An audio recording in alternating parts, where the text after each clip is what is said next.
Hello everyone, welcome to my YouTube channel San learning classes. मैं हूं आपके educator Neha Saini. आज हम टॉपिक पढ़ने वाले हैं स्टेजेस ऑफ एनिमल डेवलपमेंट। तो सबसे पहले आपकी स्टेज आती है एनिमल डेवलपमेंट के अंदर गैमेट फॉर्मेशन। मेनली आपके गैमेट्स होते हैं male gamete and female gamete. Male gamete अगर आप मैमल्स के अंदर बात करोगे स्पर्म, एंड फीमेल गैमेट यानी कि आपका एग। ठीक है, नेक्स्ट है फर्टिलाइजेशन। देखो, फर्टिलाइजेशन गैमेट फॉर्मेशन के बाद आता है। इसमें क्या होता है, जो इतने भी आपके गैमेट्स फॉर्म हुए हैं मेल एंड फीमेल गैमेट्स, वो दोनों कंबाइन करेंगे यानी कि फर्टिलाइज करेंगे, एक दूसरे के साथ फ्यूज़ होंगे और फॉर्म करेंगे जाइगोट। ठीक है, जो स्पर्म है वो फ्यूज़ करता है आपके एग जो है एग मेम्ब्रेन के साथ और जाइगोट का फॉर्मेशन करता है। मेनली जो आपके मेल और फीमेल गैमेट है वो क्या है, आपकी हैप्लॉइड्स हैं। लेकिन अब जाइगोट फॉर्म हुआ है तो कौन सी फॉर्म के अंदर वो कन्वर्ट हो चुके हैं, वो आपके 2N फॉर्म के अंदर कन्वर्ट हो चुके हैं, यानी कि डिप्लॉइड स्टेज के अंदर वो कन्वर्ट हो चुके हैं। देन इसके बाद बहुत इंपॉर्टेंट टॉपिक आता है आपका क्लीवेज। मेनली क्लीवेज क्या है, एक माइटोटिक सेल डिवीज़न है जो कि स्टार्ट होता है, जो कि मेनली आपका जो जाइगोट है, ठीक है, उसको डिवाइड करने के टाइम, मतलब उसको डिवाइड करने का जो काम है वो आपका क्लीवेज के थ्रू ही होता है। ठीक है, जाइगोट को मल्टी सेलुलर ऑर्गेनिज्म के अंदर कन्वर्ट करना आपका काम है मेनली क्लीवेज का। ठीक है, तो क्लीवेज के अंदर क्या होता है, जो जितनी आपकी जो जाइगोट है, ठीक है, उसके अंदर जो सेल्स हैं वो डिवाइड होती हैं एट डिफरेंट डिफरेंट स्टेज, जैसे 2 cell stage, 4 cell stage, 8 cell stage, इस तरह की स्टेजेस में वो डिवाइड होती हैं। वो हेल्प करती हैं मल्टी सेलुलर ऑर्गेनिज्म फॉर्म करने में। मेनली इसके अंदर 2 स्टेजेस आती हैं आपकी, मोरूला एंड ब्लास्टूला। मोरूला जो होता है वो सॉलिड बॉल ऑफ सेल्स होती हैं, ठीक है, जिसको हम मेनली 16 सेल्ड स्टेज बोलते हैं। और ब्लास्टूला जो कि आपकी होलो फ्लूइड फिल बॉल होती है, यानी कि ये जो आपके ब्लास्टूला फॉर्म होता है ये अंदर से आपको होलो यानी कि खाली खाली सा दिखेगा और इसके अंदर फ्लूइड फिल होता है। ठीक है, उस फ्लूइड को हम बोलते हैं ब्लास्टोसिल, जो कि अभी हम आगे देखेंगे। नेक्स्ट आपका गैस्ट्रुलेशन। गैस्ट्रुलेशन मेजरली आपका सेलुलर रिकॉग्निशन रीऑर्गेनाइजेशन में हेल्प करता है।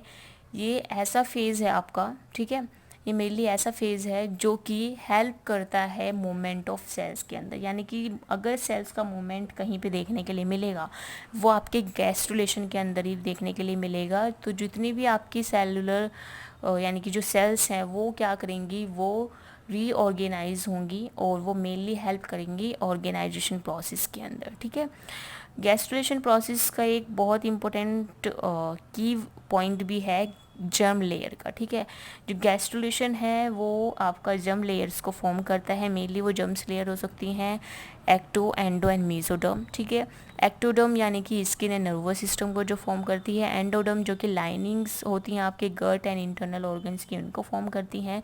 Mesoderm mainly muscles, bone, heart, इस तरह के जो ऑर्गन्स हैं उनको फॉर्म करने में हेल्प करती है। ठीक है, जहाँ पे आपका जर्म लेयर की बात आती है, जहाँ पे जर्म लेयर फॉर्म हो रही है, तो इस स्टेज को हम गैस्ट्रुला स्टेज बोलते हैं। उसके बाद आता है ऑर्गेनोजेनेसिस। ऑर्गेनोजेनेसिस मेनली प्रोसेस है आपके ऑर्गन फॉर्मेशन का। ठीक है, और जो टिश्यूज़ हैं वो और ज़्यादा स्पेसिफिक हो जाती हैं अपने जो ऑर्गन है उसके लिए। ठीक है, क्योंकि आपकी जितनी भी मतलब हार्ट जो ऑर्गन है आपका, उसकी जो टिश्यूज़ हैं वो सिर्फ हार्ट के लिए ही काम करेंगी और वो हार्ट के फंक्शंस को ही परफॉर्म करेंगी। ठीक है, वह यहाँ पे मेनली सेल डिवीज़न और डिफरेंशिएशन के थ्रू आपका जो ऑर्गेनाइजेशन प्रोसेस है वो कंप्लीट होता है। इसके बाद आता है आपका मॉर्फोजेनेसिस। मेनली जो गैस्ट्रुलेशन फेज़ और ऑर्गेनोजेनेसिस मिलके क्या करते हैं, मॉर्फोजेनेसिस करते हैं। मॉर्फोजेनेसिस शब्द को हमने आपके बेसिक्स के अंदर कवर कर लिया है। मॉर्फोजेनेसिस में मेनली क्या होता है, जो आपकी सेल है वो अपनी किसी शेप या स्ट्रक्चर को फॉर्म करने में या फॉर्म करती है। ठीक है, मतलब अपने आप को रिफॉर्म करके वो एक स्पेसिफिक स्ट्रक्चर या शेप देती है। ओके, अब देख लेते हैं इसका डायग्राम के थ्रू प्रोसेस। मतलब बेसिकली आप यहाँ पे देख रहे होंगे, सबसे पहले मेल एंड फीमेल गैमेट्स हैं। Male and female gametes form हुए। अब ये दोनों गैमेट्स फॉर्म होके यहाँ पे क्या होगा, फर्टिलाइजेशन होगा। किसका फॉर्मेशन होगा, जाइगोट का, जो कि 2N यानी कि डैप्लॉइड सेल है। ठीक है, अब इसके बाद क्या होता है, इसके बाद आपका प्रोसेस आता है क्लीवेज, जिसमें क्या होता है माइटोटिक डिवीज़न होगा, यानी कि जो जाइगोट है वो डिवाइड होना स्टार्ट हो जाएगा डिफरेंट स्टेजेस के अंदर, ठीक है। तो सबसे पहले वो डिवाइड होगा 2 cell stage, then 4 cell stage, then 8 cell stage, ठीक है। तो जितनी अंदर ये सेल्स बन रही हैं इसको हम बोलते हैं ब्लास्टोमियर, ओके। एक एक वर्ड को बहुत अच्छे से समझना, क्योंकि मैं बहुत अच्छे से समझाती हुई चल भी रही हूँ, ठीक है।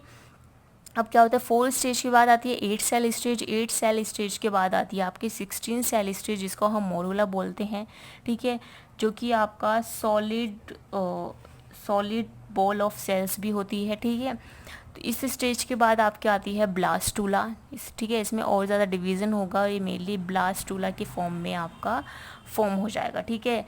एक आपका होलो लाइक स्ट्रक्चर या होलो बॉल लाइक स्ट्रक्चर यहाँ पे फॉर्म हो जाती है।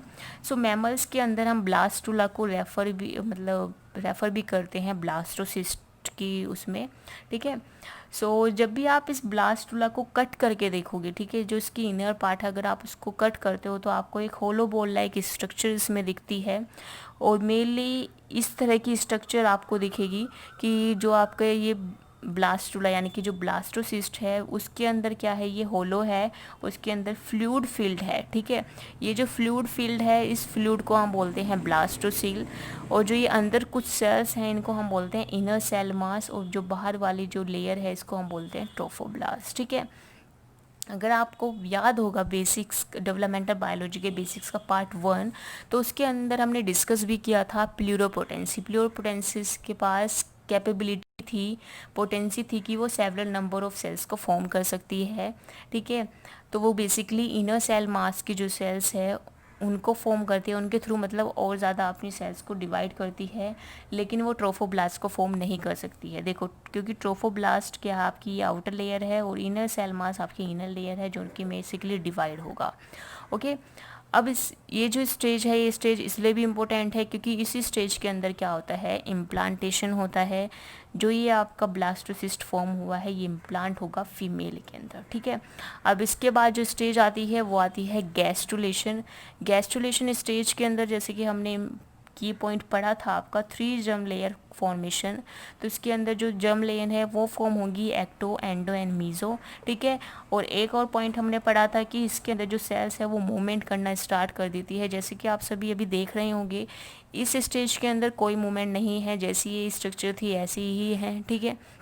लेकिन अगर आप यहाँ पे देख रहे होंगे ये जो सेल्स हैं उन्होंने रीऑर्गेनाइज करना खुद को स्टार्ट कर दिया है, जो कि बेसिकली यहाँ पे जर्म लेयर्स का फॉर्मेशन कर रही हैं, और जर्म लेयर के फॉर्मेशन के बाद ये आती हैं ऑर्गेनोजेनेसिस के अंदर, यानी कि ऑर्गन्स का फॉर्मेशन, देन उसके बाद आपका मॉर्फोजेनेसिस होता है और एम्ब्रियो के अंदर कन्वर्ट हो जाता है, ठीक है। मॉर्फोजेनेसिस हम पढ़ चुके हैं जिसमें जो सेल है वो खुद को रिफॉर्म करती है और एक डेफिनेट शेप या स्ट्रक्चर देने की कोशिश करती है, ओके। तो ये था आज का आपका टॉपिक जिसमें आज हमने बेसिकली डिस्कस किया स्टेजेस ऑफ डेवलपमेंट। मैं उम्मीद करती हूँ कि आप सभी को लेसन्स अच्छे से समझ में आ रहे होंगे, तो अगर आपको लेसन्स अच्छे लग रहे हैं तो प्लीज़ सब्सक्राइब कीजिए मेरे चैनल को, साइन लर्निंग क्लासेस को, लाइक कीजिए वीडियोस को और लोगों तक शेयर कीजिए, ठीक है, जिससे और लोग हैं वो भी इस चैनल से जुड़ पाए और बेनिफिट उठा सके।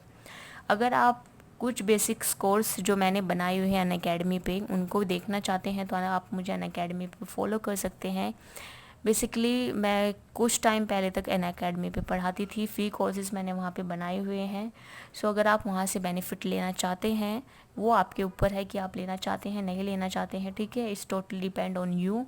अगर आप लेना चाहते हैं बेनिफिट तो आप वहाँ पे जाके मेरे जो लेसन्स हैं उनको देख सकते हैं, नेम टाइप कर देना नेहा सैनी, ठीक है, क्योंकि वहाँ पे मैंने काफ़ी जो कोर्सेज़ हैं वो कंप्लीट कोर्सेज़ पढ़ा रखे हैं जिसमें मैंने क्वेश्चंस कराए हैं, प्रैक्टिस क्वेश्चंस कराए हैं। सो आप लोग बेनिफिट वहाँ से उठा सकते हैं फ्री कोर्सेज़ का। सो मिलते हैं नेक्स्ट क्लास में नए टॉपिक के साथ। आई होप आप सभी को लेसन्स अच्छे से समझ में आ गए होंगे। So thank you to all and thanks for watching.